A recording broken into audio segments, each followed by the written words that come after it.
Tem uma percepção, tanto do ponto de vista do empresariado, quanto do ponto de vista dos estados, de que o sistema tributário atual, do jeito que está, não dá mais.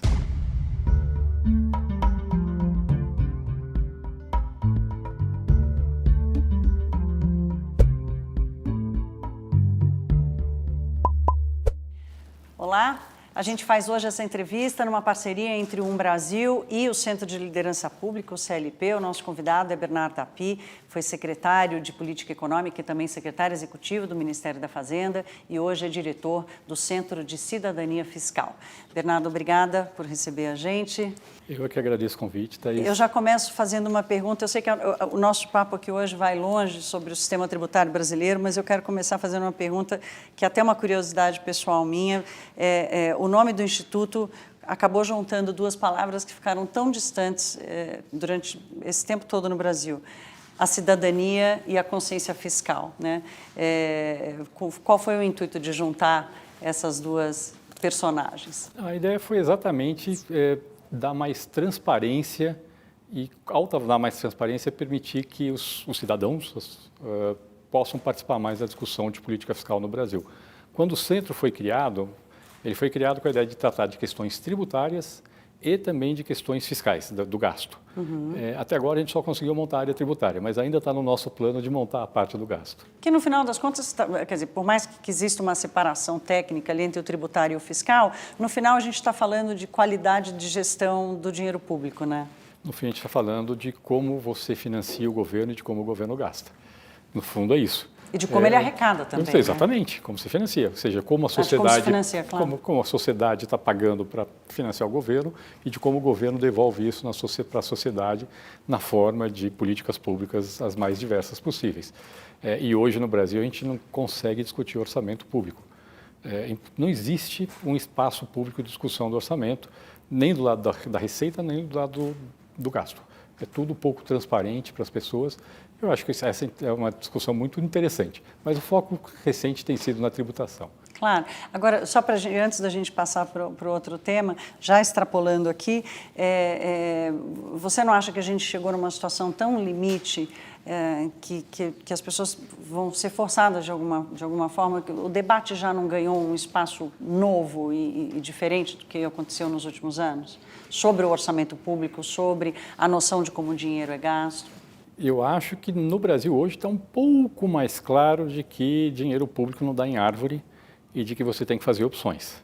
Essa é a tendência do político, é sempre tentar reduzir o tributo e aumentar o gasto e nem dizer como que você fecha a conta. Hoje está ficando claro que não cabe tudo no mesmo cesto. Se você quer gastar mais, ou você vai ter que cortar outro gasto, ou vai ter que arrecadar mais. Está melhorando essa discussão, mas ainda não chegamos num grau de maturidade suficiente, não. É só ver o que está acontecendo recentemente no Congresso, essa pauta-bomba fiscal, com o país quebrado e as pessoas criando mais gasto e reduzindo tributos no momento que é impossível fazê-lo. Aí fica uma dúvida entre a má-fé e a má compreensão, mas enfim, vamos partir para a nossa conversa aqui. Você falou em fazer opções, né? Se tem uma coisa que está no cerne do debate sobre o sistema tributário brasileiro, é a dificuldade em fazer opções, né? Vai optar por perder no começo e ganhar no final, vai optar por mexer em todo o sistema de uma vez e ver como é que fica, vai optar por fazer aos poucos. Não, a pergunta é boa.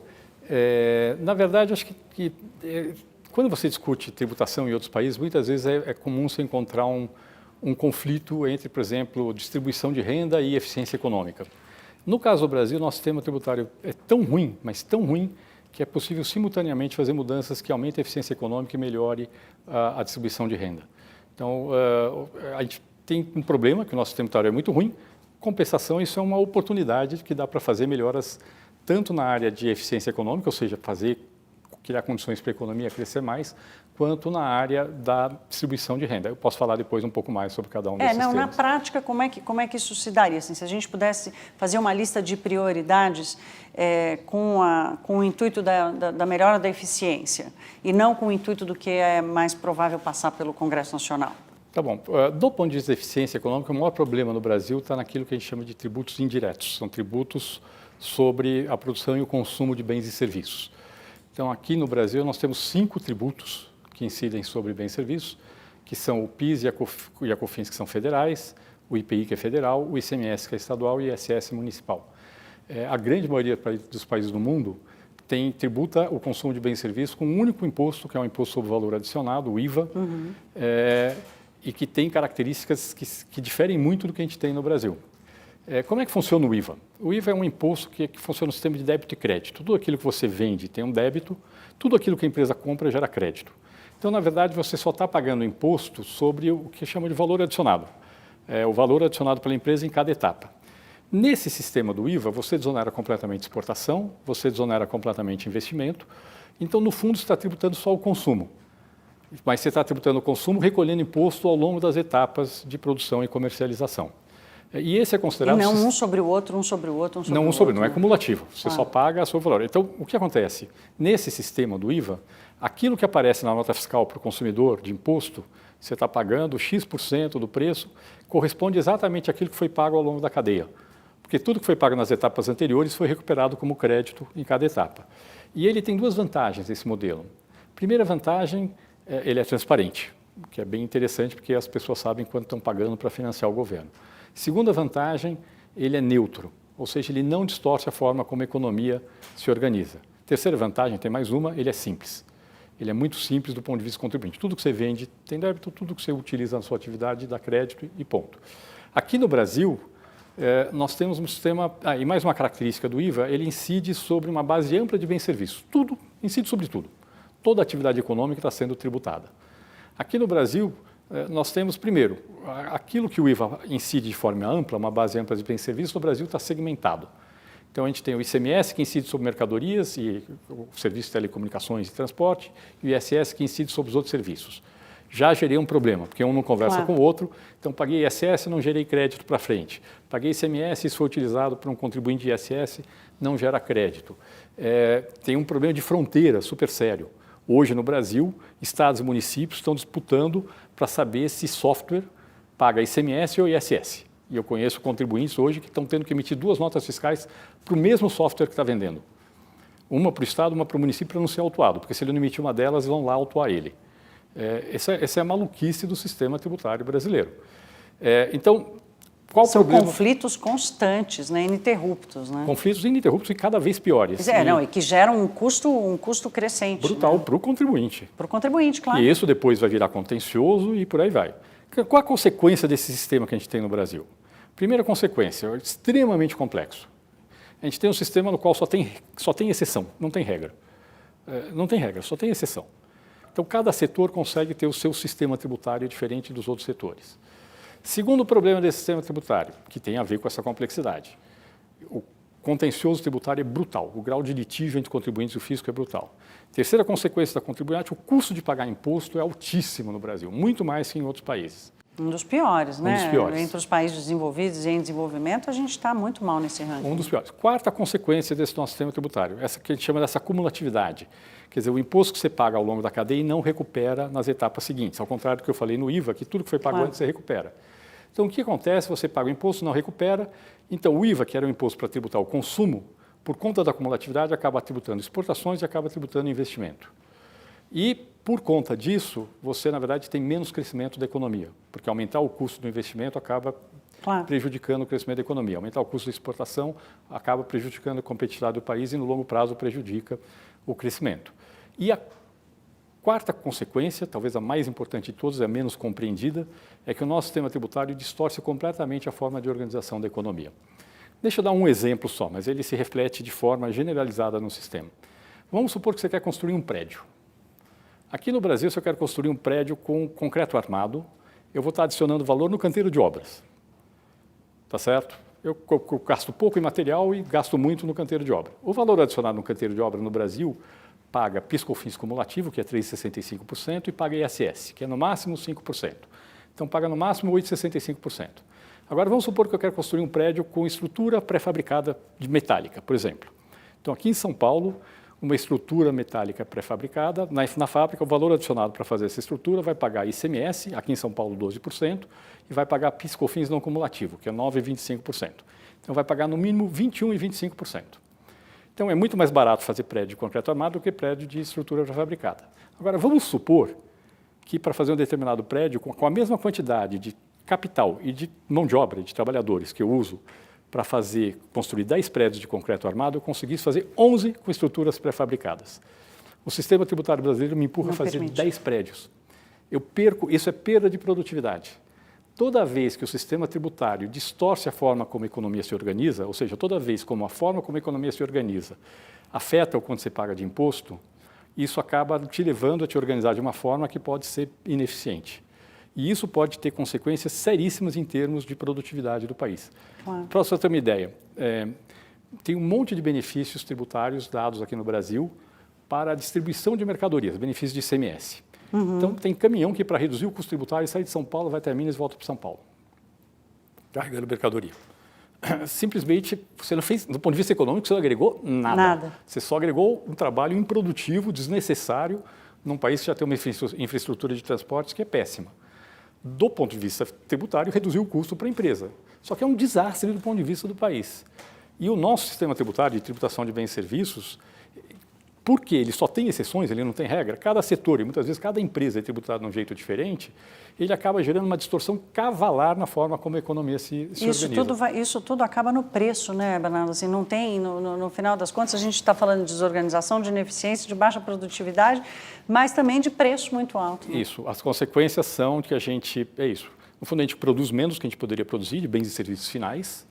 Quer dizer, o brasileiro é mais pobre do que poderia ser por causa desse sistema tributário e, segundo, ele paga mais caro por aquilo que ele consome por causa desse modelo tributário. Então, claro. De fato, nós temos problemas extremamente sérios que têm que ser resolvidos. Se a gente tem uma ponta desse novelo, não, para começar a desfazer esse nó? Eu acho que a forma de desfazer esse novelo é matar o novelo. Vamos... Joga ele fora. Joga fora e faz e volta para outro lugar. Outro. Dá para melhorar o sistema tributário atual? Dá. Dá para, melhorando o sistema tributário atual, ter um bom sistema tributário? Não dá. O custo político de fazer mudanças no sistema tributário atual pode ser tão grande quanto de fazer uma reforma ampla. Então, só para dar um exemplo, quer dizer, se você quiser só transformar o PIS/COFINS em não cumulativo para todos os setores, se você quiser reduzir a alíquota interestadual do ICMS, só essas duas mudanças que melhoram o sistema tributário atual, provavelmente tem um custo político tão grande quanto de uma reforma tributária ampla. E são extremamente pontuais, elas não vão resolver uma boa parte dos problemas que nós temos hoje. Então, quer resolver os problemas? O que nós estamos propondo no Centro de Cidadania Fiscal é, olha, vamos matar o sistema tributário atual e substituir ele por um bom sistema, por um bom IVA. Como é que nós estamos propondo fazer isso? Aí a grande questão é falar, ok, o ponto de chegada é muito claro, é padrão mundial, está muito bem estabelecido na literatura o que é um bom IVA, nem todo país tem um bom IVA, mas todo mundo sabe o que é um bom IVA. Então, o ponto de chegada é muito claro, é um bom IVA. É base ampla, débito e crédito, desonera de exportação, desonera completamente de investimento. O grande problema é como é que eu faço isso partindo dessa maluquice que eu tenho hoje no Brasil e que, para piorar, eu tenho tributo federal, estadual e municipal. Claro, que é aquela gama de opções que a gente falou no começo, quer dizer, quem que tem que aceitar e topar e bancar essa mudança? Pois é. Então, como é que nós estamos tentando resolver isso? Nós estamos propondo fazer, na verdade, uma mudança com duas transições. Uma transição para os contribuintes e depois outra transição na distribuição da receita entre estados e municípios. Como é que a gente está fazendo para o contribuinte? Para o contribuinte, a gente está propondo uma transição em 10 anos. Você cria um imposto novo, que a gente está chamando de Imposto sobre Bens e Serviços, que é um IVA. Cria ele nos primeiros 2 anos com uma alíquota de 1%, reduz só a alíquota da COFINS, que é federal, então não mexe com estados e municípios nesses primeiros 2 anos. E nos 8, para que opera com essa alíquota baixa? Por quê? Para ajustar operacionalmente o imposto e saber quanto ele arrecada. A partir daí, em 8 anos seguintes, a gente vai reduzindo progressivamente 1/8 ao ano as alíquotas dos tributos atuais. Como eu sei quanto arrecada os tributos atuais, eu sei quanto é 1/8 da arrecadação. Como eu sei quanto arrecada 1% da alíquota do novo imposto, eu sei que vou ter que subir ela para poder repor essa perda de receita. Então, a gente consegue fazer essa transição mantendo a carga tributária totalmente constante, sem aumentar a carga tributária, porque o país não aguenta mais, e sem reduzir a carga tributária, porque, infelizmente, a gente está numa crise fiscal e não temos espaço para reduzir a carga tributária. No final da transição, os tributos atuais são extintos e a gente fica só com um novo imposto no lugar deles. E aí pergunta, mas por que eu preciso de 10 anos de transição? Isso que eu ia perguntar, obrigada. Era isso que eu, tanto tempo assim, eu lembrei do Plano Real, né? Nós levamos alguns meses para criar uma nova moeda, fizemos uma transição que deu super certo. Nem o grupo lá dos economistas esperava que fosse dar tão certo em tão pouco tempo, mas 10 anos... Então, por que a gente precisa de 10 anos? Porque tem muito investimento feito em cima do sistema tributário atual. Então, se eu pegar e falar, mudou de hoje para amanhã, eu vou ter empresa quebrando. ou uma empresa que vai ter que operar com uma margem tão baixa que dá uma perda de capital. Então, eu preciso dar um tempo para que o investimento que foi feito em cima do sistema tributário atual, que é todo distorcido, completamente distorcido, mas infelizmente o investimento foi feito em cima dele, eu preciso dar um tempo para que a empresa possa maturar, recuperar o investimento que foi feito e depois migrar para o novo sistema. Então, qual é o prazo de transição? Ela tem que ser longo o suficiente para não ser traumático para as empresas que fizerem investimentos, mas tem que ser curto o suficiente para que os novos investimentos sejam feitos com base no novo sistema tributário e não no velho. Então, a gente achou que esses 10 anos respondem bem a essa dupla demanda. E a tua expectativa para esse projeto de aceitação política dele é boa?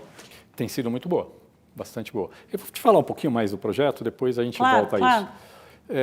O que a gente está propondo a mais? Eu posso falar, isso é um imposto só, para o contribuinte é um imposto só. Só que ele é um imposto que vai ser composto por 3 módulos, um federal, um estadual e um municipal. E, na verdade, a gente está dando autonomia para estados e municípios poderem ingerir a sua parte da alíquota do imposto. A nossa proposta é que seja uma alíquota só para todos os bens e serviços, tudo, que é aquilo que está pagando, que o contribuinte está pagando para financiar o governo. Mas que pode variar entre estados e entre municípios. É um tributo sobre consumo. Entendi. Pode ter uma variação entre entre entre estados e outros. É um tributo, é um imposto sobre consumo. Se o estado subir a alíquota, todo o preço dos bens, tudo que o consumidor compra no estado vai ficar mais caro e o consumidor... É um incentivo para redução e não para... Exatamente. E o consumidor é o eleitor. Claro, essa é a melhor parte. A ideia da cidadania volta de novo aqui dentro desse modelo.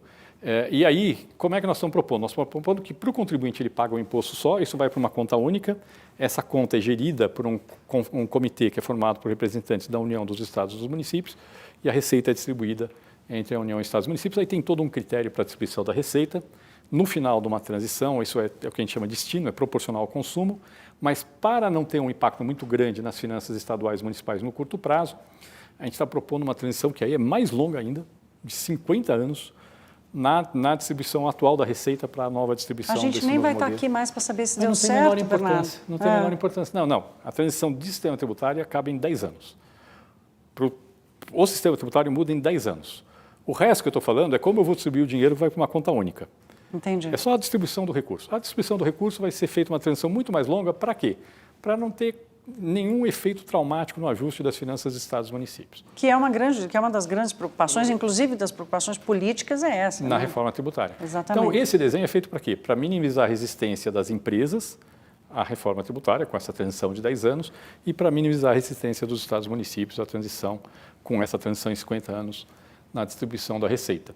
Então, o geral que nós estamos propondo é falar o seguinte, olha, ok, vamos migrar para o melhor padrão mundial, mas vamos fazer uma transição que minimize as resistências políticas. É isso que nós estamos propondo nesse modelo. Nós temos uma questão que é uma conta hoje que já virou assunto de bar, que é quanto que custa para o Brasil todos os incentivos fiscais, as isenções fiscais, os benefícios fiscais, quer dizer, o tanto de gente que não paga imposto, ou que paga menos do que deveria, fazer essa mudança que você está propondo de jogar o novelo fora e criar um outro, leva em conta essa conta? Leva. E como é que se trata disso? Então, primeiro, a partir do momento, esse novo imposto que a gente está propondo não tem nenhum benefício fiscal, zero, nenhum. Então, todos os benefícios fiscais que existem hoje, em cima de todos esses 5 tributos que eu falei, PIS, COFINS, IPI, ICMS, ISS, vão deixar de existir em 10 anos. Eles vão sendo progressivamente reduzidos ao longo de 10 anos, inclusive os incentivos da guerra fiscal do ICMS. Aí tem uma agenda para outros benefícios fiscais que eu acho que tem que ser tocada também em paralelo nos outros tributos. Mas na parte dos tributos... Não está errado, né? É importante dizer que não é errado dar benefício fiscal, né? Quer dizer, você pode pensar em situações de assistência social ou mesmo de algum setor produtivo, não? Bom, vamos lá. Na tributação do consumo, que é o que nós estamos falando, não. Pelo menos setorial, não. Nenhum país do mundo usa o IVA para fazer política setorial. Não existe isso. É verdade que usa-se para fazer política social. Então, por exemplo, é muito comum essa desoneração da cesta básica de alimentos em outros países, mas é uma política ineficiente. É extremamente ineficiente. Por quê? Só dar um exemplo. Transferência de renda para pobre é muito mais eficiente do que você dar desoneração da cesta básica. Por quê? Porque, embora em termos relativos, pobre gasta mais que rico com a cesta básica, em termos absolutos, o rico gasta mais. Então, o que nós estamos falando aqui? Nós estamos falando, por exemplo, tem uma conta feita pelo Ministério da Fazenda recentemente, de R$1 bilhão alocado no Bolsa Família tem um efeito de redução da desigualdade 12 vezes maior do que R$1 bilhão aplicado na desoneração da cesta básica do PIS/COFINS. 12 vezes maior. Quer fazer política distributiva? Faz, mas faz bem feito. Faz pelo lado do gasto e não pelo lado da receita. Então, na nossa proposta, o que nós estamos propondo é fazer um modelo em que você vincula essa nota fiscal que você dá ao seu CPF com o cadastro único do Bolsa Família. Então, a ideia é tributa por igual, inclusive alimentos, mas devolve o imposto pago pelos pobres para os pobres. Para os ricos, não. O rico vai pagar mais imposto sobre alimento e o pobre vai receber o dinheiro de volta, que é um bom jeito de fazer política distributiva. Agora, tem uma outra agenda que é de tributação das pessoas ricas. Então, você está adiantando todas as minhas perguntas aqui, parece até que a gente combinou. Não combinamos nada, viu, gente? Mas, enfim, eu já ia partir para isso. Quer dizer, eu sei que vocês têm, você inclusive já falou várias vezes que rico paga pouco imposto no Brasil mesmo, que isso tem que mudar.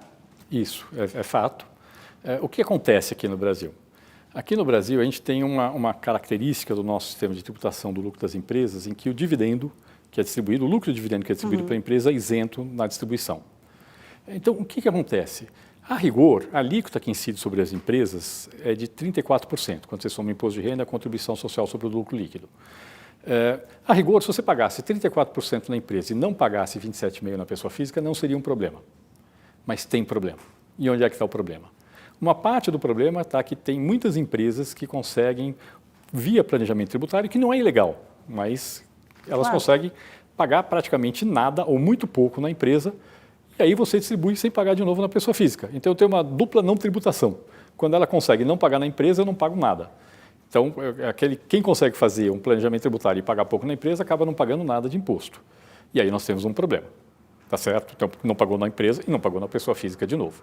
E temos um segundo problema, talvez mais sério, que são os regimes simplificados de tributação no Brasil, o lucro presumido e o simples. Então, o que acontece nesses regimes? Nesses regimes, você paga pouco na empresa, e aí mesmo nominalmente, e aí distribui o lucro inteiro sem pagar na pessoa física. Então, eu vou dar um exemplo. Um prestador de serviços que está no lucro presumido aqui no Brasil. Ele arbitra que 32% da receita dele é lucro e paga imposto de renda na empresa sobre 32% da receita. Mas vamos supor que o lucro dele é 80% da receita. E ele distribui esses 80% da receita para a pessoa física isento. Então, na verdade, ele pagou imposto sobre 32% e distribuiu 48% sem pagar nem na empresa, nem na pessoa física. E quem é que se beneficia disso? Não é pobre, é só gente de alta renda. Muitos amigos nossos, vamos ser bem claros. Sim, claro. Tá certo? Claro. É muita gente de alta renda que se beneficia, mas está errado. Está errado. Por que um empregado tem que pagar muito mais imposto do que o sócio da empresa que tem uma renda maior do que ele? Sim. Então, aqui nós temos um problema que tem que ser resolvido no Brasil. E aqui nós temos uma agenda importante que, por um lado, ela melhora muito o lado distributivo. Então, não estou falando para duplicar a tributação, mas estou falando que, pelo menos, tem que tributar em algum momento dessa etapa no processo de distribuição. Então, pega os regimes simplificados, lucro presumido simples, pagou pouco na empresa. Se reinvestiu, não tem problema. Agora, distribuiu aquilo que você não pagou na empresa, você paga na pessoa física.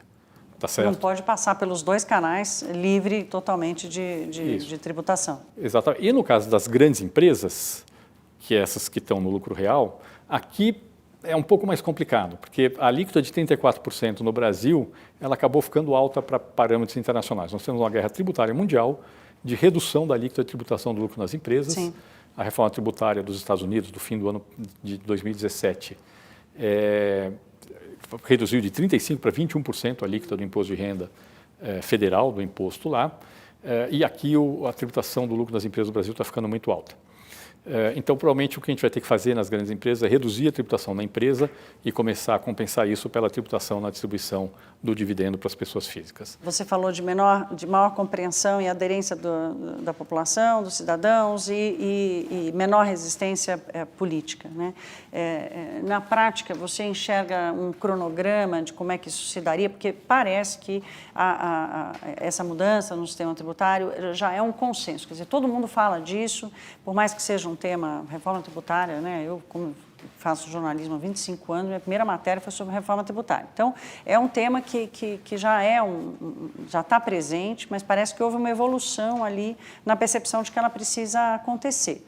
Você tem um cronograma na sua cabeça, assim, em que as coisas possam acontecer no curto, médio prazo? Acho que sim. Quer dizer, tem duas questões importantes aqui sobre a habilidade de aprovar a reforma. Uma delas é técnica.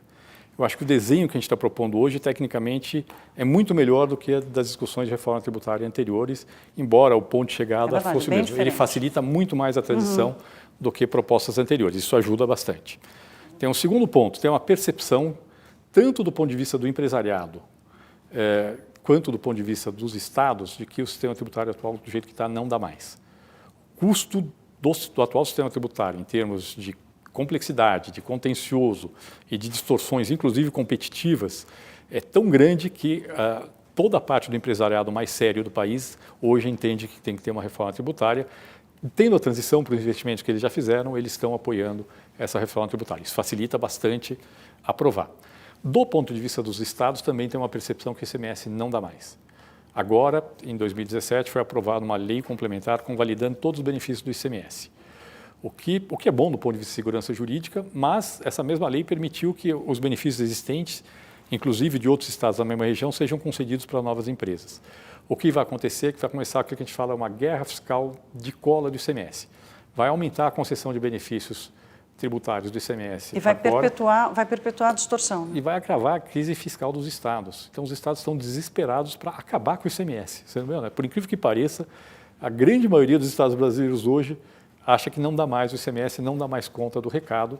Eles estão morrendo de medo do que pode acontecer por conta dessa aumento da guerra fiscal agora, que agora vai ser legal, não vai ser mais ilegal. Claro. E isso favorece aprovar a reforma. Não tem resistência? Lógico que tem resistências. Que resistências tem? Do lado das empresas, tem duas. Se você adotar o modelo que a gente está propondo de alíquota uniforme para tudo bem serviço, tem preços que vão subir, tem preços que vão cair, e obviamente aqueles que vão ter o preço aumentado geram alguma resistência, mas é uma questão de discutir com a sociedade e falar, olha, por que serviço tem que pagar menos imposto do que mercadoria? Por que Netflix tem que pagar menos imposto que camisa? Tem algum motivo? Não tem. Tá certo? Claro. Outros são as empresas que só são competitivas por conta dos benefícios fiscais. As empresas mais sérias do país, quando acabar um benefício para todo mundo, elas são competitivas. Agora, tem empresas do país que só vivem por causa dos incentivos. Essas vão ser contra, mas essas são empresas que não deveriam existir. Exatamente. São empresas que, se não tivesse tributação, não existiriam. A gente precisa aprender a deixar morrer a empresa ineficiente. Tem que aprender a deixar morrer a empresa ineficiente. A empresa ineficiente tem que deixar morrer. Tudo bem, tem 10 anos de transição, mas vai ter que deixar morrer. Mas elas vão resistir, vamos ser bem claros. E, finalmente, tem os estados que gostam de dar benefícios, porque isso é um instrumento de poder do governador que ele vai perder com a mudança que a gente está propondo. A gente não está tirando a liberdade de gerir sua receita, mas estamos tirando o poder de dar benefícios que são altamente distorsivos. Eu estou sentindo você otimista. Eu estou otimista. Claro, você tem que estar, é uma batalha que você assumiu aí, você tem que estar mesmo. Tem que estar, mas é um otimismo realista. É um otimismo realista. Assim, eu acho que se tiver um presidente com condição de gestão política e disposto a colocar capital político, para aprovar uma reforma tributária, acho que ela é factível. O que eu tenho medo é você mandar uma reforma tributária dessas para o Congresso e o Executivo não querer colocar capital político para passar uma reforma limpa, aí todos os interesses setoriais vão entrar dentro do Congresso e vai sair um Frankenstein. Isso não pode. Realmente, isso nós já temos hoje. Esse risco a gente já correu, a gente já viu quanto que nos custou. A gente já viu. Então, eu acho que assim, com um presidente que esteja disposto a colocar capital político para aprovar uma boa reforma tributária no Brasil, eu acho que é factível. E o que é interessante é que tem vários candidatos a presidente que já entenderam que pode ser que essa pauta não ajude na eleição agora, mas essa pauta tem um efeito tão positivo sobre o potencial de crescimento do país que certamente ajuda a realição. Então, acho que isso já está sendo... Pode não ajudar agora, mas se o cara chegar lá, ele não vai querer escapar dela. Ele não vai querer escapar dela. E o efeito é muito grande. Só para dar um número... Claro. Não dá para calcular com precisão qual o impacto dessa reforma tributária sobre o potencial de crescimento. Mas eu posso dizer, por baixo, nós estamos falando em aumento de 10% do PIB potencial no horizonte de 10 a 20 anos. Nós estamos falando do PIB do país crescer 0,5% a 1% a mais do que ele cresceria durante 10 a 20 anos sem a reforma tributária. Nós estamos falando de daqui a 20 anos todo brasileiro ser 10% mais rico do que ele seria sem reforma tributária. No fundo é isso. Precisa deixar de ser um sonho, né? E passar a ser um planejamento em construção, né? Exatamente. Então, acho que vale a pena. Eu acho que está começando a se entender que a relação benefício-custo realmente vale a pena. Eu fico brincando que eu agora virei caixeiro viajante. Caixeiro viajante, agora eu virei um caixeiro viajante da reforma tributária. Não desista não. É só dizer o seguinte, o produto é bom, o preço é alto, mas certamente o preço compensa o produto. Obrigada, Bernardo. Obrigado a você.